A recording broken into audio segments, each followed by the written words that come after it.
हरिमन agro solutions के channel पर आपका फिर से स्वागत है।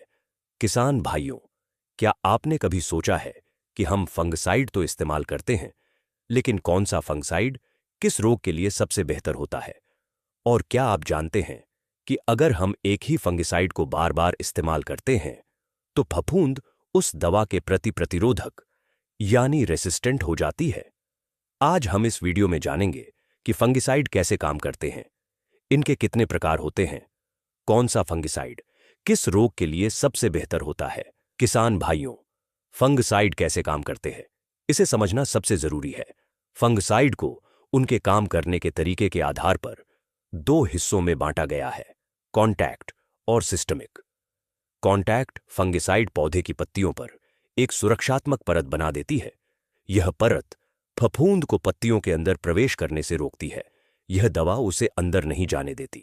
ऐसी दवाओं के उदाहरण हैं मैनकोजेब और कॉपर ऑक्सीक्लोराइड। कॉन्टैक्ट फंगिसाइड का उपयोग बीमारी आने से पहले यानी बचाव के लिए किया जाता है। सिस्टमिक फंगिसाइड पौधे के रस में मिल जाती है। अगर फफूंद पौधे के अंदर पहुंच गई है तो यह दवा उसके अंदर जाकर उसे खत्म कर देती है। ऐसी दवाओं के उदाहरण हैं कार्बेंडाजिम और डिफेनाकोनाजोल। सिस्टमिक फंगिसाइड का उपयोग तब किया जाता है जब बीमारी दिखाई देने लगे। अब बात करते हैं उन ग्रुप्स की जिनके आधार पर फफूंदनाशी को वर्गीकृत किया गया है।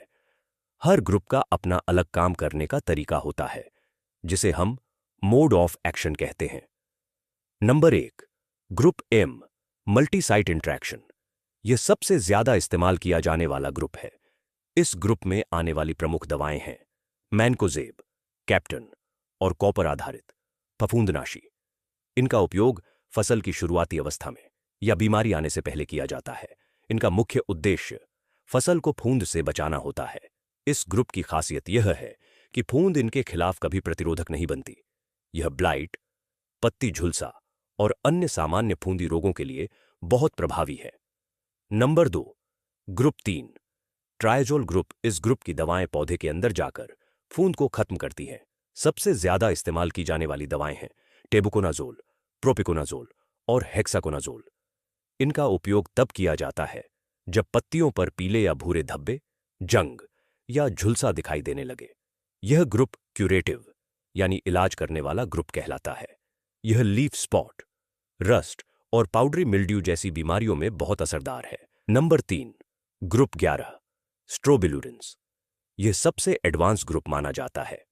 इस ग्रुप की दवाएं फंगस की सांस लेने की प्रक्रिया को रोक देती हैं, जिससे फंगस मर जाती है। सबसे ज्यादा इस्तेमाल की जाने वाली दवाएं हैं अजॉक्सिस्ट्रोबिन और पायराक्लोस्ट्रोबिन। इनका उपयोग तब किया जाता है जब फसल में गंभीर बीमारी हो या फसल की हरियाली बनाए रखनी हो। यह ब्लाइट, डाउनी मिल्ड्यू और फलों की सड़न जैसी बीमारियों में बहुत प्रभावी है। आइए जानते हैं 3 सबसे असरदार कॉम्बिनेशन जो हर किसान को जानने चाहिए। पहला, कार्बेंडाजिम और मैनकोजेब। यह सबसे भरोसेमंद और किफायती कॉम्बिनेशन है। कार्बेंडाजिम पौधे के अंदर जाकर फफूंद को खत्म करता है, जबकि मैनकोजेब पत्तियों पर सुरक्षात्मक परत बनाता है। इसका उपयोग बीज उपचार और फसल पर स्प्रे दोनों के लिए किया जा सकता है। अब जानते हैं आधुनिक और डबल एक्शन कॉम्बिनेशन अजॉक्सिस्ट्रोबिन और टेबुकोनाजोल। यह जो झुलसा और डाउनी मिल्ड्यू जैसी बीमारियों के लिए बेहतरीन संयोजन है। यह दवा बचाव और इलाज दोनों में काम करती है। तीसरा, ट्राइफ्लोक्सीस्ट्रोबिन और टेबुकोनाजोल। यह धान के हल्दी रोग और मिर्च के रोगों के लिए नंबर 1 संयोजन है। किसान भाइयों, याद रखिए, फसल की सेहत आपके सही निर्णय पर निर्भर करती है।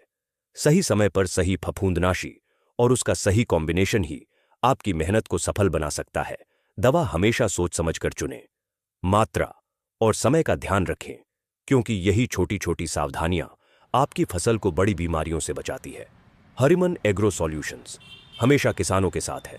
स्वस्थ फसल, खुशहाल किसान। अगर यह वीडियो आपको पसंद आया हो तो इसे लाइक करें, शेयर करें और चैनल को सब्सक्राइब करना न भूलें।